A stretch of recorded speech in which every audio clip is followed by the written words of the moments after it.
Heavyweight belly rubber Chris Barnett will take on Kennedy Nzechukwu at UFC 308 in Abu Dhabi.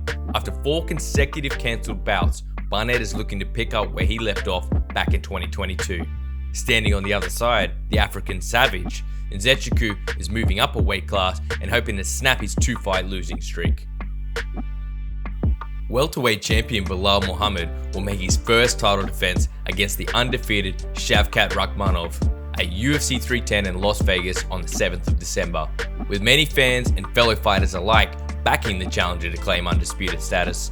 The opening betting odds, according to BetOnline, see Rakhmonov as the -265 favorite. Wales' own Jack Shaw is scheduled to face the Moroccan Devil Youssef Zalal in the featherweight showdown at UFC Fight Night Moreno vs Albazi on the 11th of December in Alberta, Canada. Shaw is coming off his second only professional loss back in May. Zalal is riding a 6-fight win streak, with the most recent 2 occurring in the premier promotion since returning to the UFC. Chris Barnett, we know how entertaining this brother is. I love watching him fight. But every time he's been booked for a fight, for some reason it gets cancelled, maybe injuries or illnesses for whatever reason. But how excited are you to see Chris Barnett back in the octagon for the amount of time that he's had a layoff? I mean, I've been waiting for him to get back in for a while, man. Like it like you said, it seems like there's always an obstacle that keeps him from getting in there. I mean, this time it was a whole hurricane that stopped him from getting in. So yeah, I'm glad that he's got a fight. It's a weird fight in the sense of the height discrepancy is crazy, but I mean, I'm interested to see that fight, and I'm just happy that he's gonna get paid. Since when has Chris Barnett ever cared about taller opponent? I was just about to say. True. He don't care. He don't care. That's a tall tree to climb, though. I can tell you that. It's a tall tree. But I am glad to see him back, and like I said, I hope he gets paid and puts on a great performance. Sterling, what are the chances of Chris Barnett hitting that back spinning head kick on someone as tall as Kennedy Nzechukwu? I think we struck lightning in the bottle with that when he did that against John Vellante. And honestly, bro, we haven't seen Chris in a long ass time. Yeah. So hopefully he still has that type of style, bro. But against Kennedy, bro, Kennedy cracks. So you really can't come in and around with this guy. Against John Vellante, that was his last fight. He just stepped up to heavyweight. He's kind of just around. But Chris always puts on great fights, bro. Like y'all said, I'm kind of just waiting to see if this fight even happens before I get too hype about it. No disrespect on each end, but it's just shit happens. But yeah, I'm excited for it and ready to see what Adrian thinks. I'm excited to see Barnett back. I like he's such a deceiving fighter. Like you wouldn't expect him to be as athletic, and like he's like a bouncing ball. But you would never say that. Flip. I don't know. The other guy, I can't even pronounce this guy's surname. But the guy that is fighting. Yeah, that guy. Kennedy, he's quite a rangy fighter. I've seen some of his fights. And I think if you can keep him on the end of his shots, Barnett's going to have a hard night. But that guy's creative. So you never know. He'll figure a way. He'll find a way to get in there. If you can catch him off guard, with something out of the blue or, something that's unorthodox. But, yeah, I think the range is going to be a problem for him with that height. That height discrepancy is crazy. Yeah, man. Let me stick with you, Adrian. This fight with Rakhmonov and Belal. Obviously, we've seen Belal since he won the title and beat Leon Edwards. He's been talking a lot of shit. He's coming for everybody. He's going after featherweights. He's going after heavyweights. He's going after everyone. It's like everybody's catching this smoke from Belal.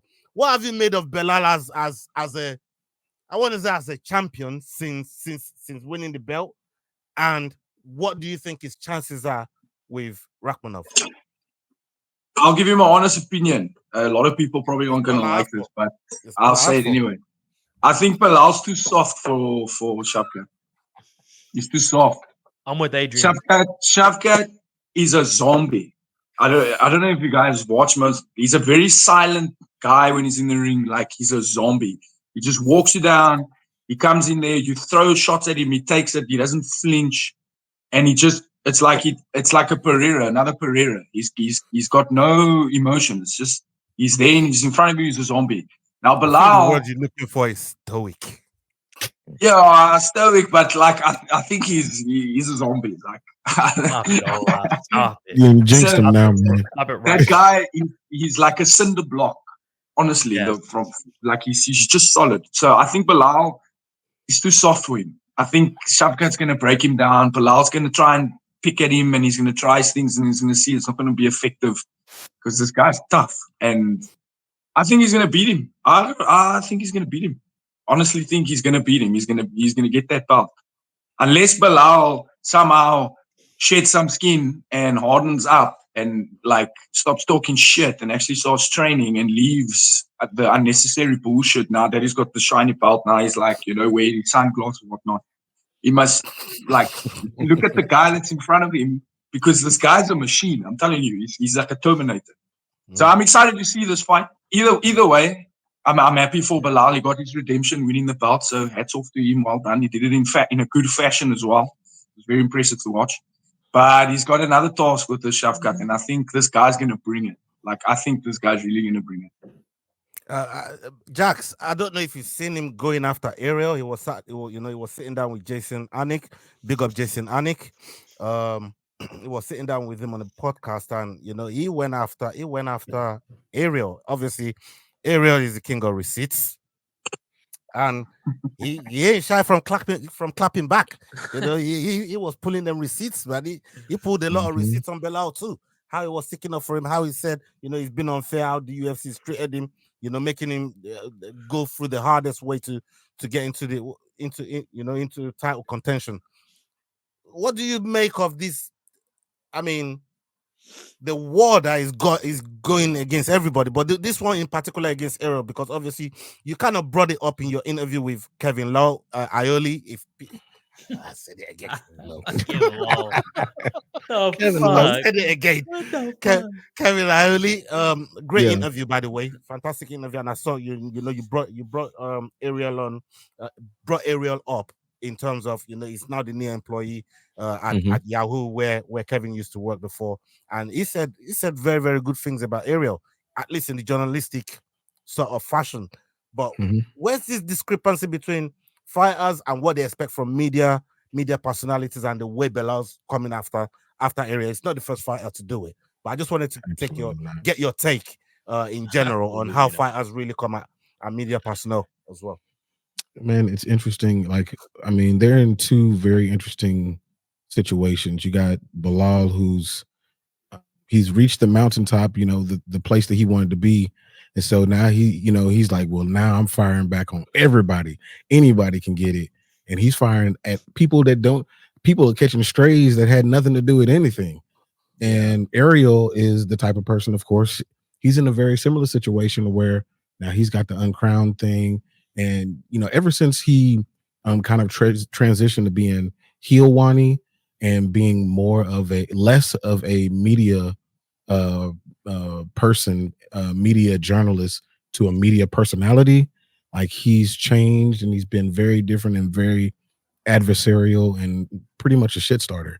And so you got two of those things going back at each other, and it's creating pretty good content. It's pretty interesting, but I feel like it's for Belal, you still have to fight these people, and you're doing all this talking. You still got to go and fight folks.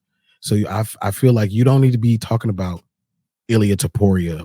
What does that have to do with anything? Don't talk about that dude. You're not gonna fight him, so don't talk about him. You got a killer that is coming in front of you with Shavkat. Worry about that. That's the thing that you need to worry about. And I don't think that Belal is going to get washed in this fight. I do think that he's going to lose, but I don't think that he's going to get washed. I do think that he's a very different fighter since he's teamed up and really been in the camp with Habib and Islam. That's changed his work ethic. He's always been a hard worker, but it's changed it just a little bit more to put him at a different level. I think that he's going to give Shavkat an amazing fight, but I just think that Shavkat is just better. And that's just kind of what it is. Sterling, you got something on this? I'm with Adrian, bro. I'm not going to go too long on it, but I'm with Adrian. Belal's gonna get did up bad here, boys. I'm sorry to have to tell y'all this. It's all good. Just come in and rip your pen. Take your time. I was talking. Sorry, boys. It's all good. It's all good. I was in mid sentence, and now I just had to hear a fire extinguisher go off on my ear. It's all right. Some of us have daddy duties and life responsibilities to do. Hey, put some ice in that tea. So, anyways, back to what I was saying before I was interrupted. Put these nuts in your mouth. Look, I'm gonna come down fucking Scotland, put you in a triangle, son, and when you go to sleep, I'm gonna draw my nuts on your fucking face. Bro, you couldn't come down the stairs, so don't start opening your mouth now. Tejas. Yeah, I mean. Astaghfirullah. You better talking about teabagging and all them type of things there. You know what I mean? Jackson's trying to eat something. What was the question? Yeah. Man's talking triangles. He's not even learned circles yet. You better slow down, son. If you've enjoyed this video, don't forget we do our Dust Off Shakedown every Wednesday, 9 p.m. UK time. Don't miss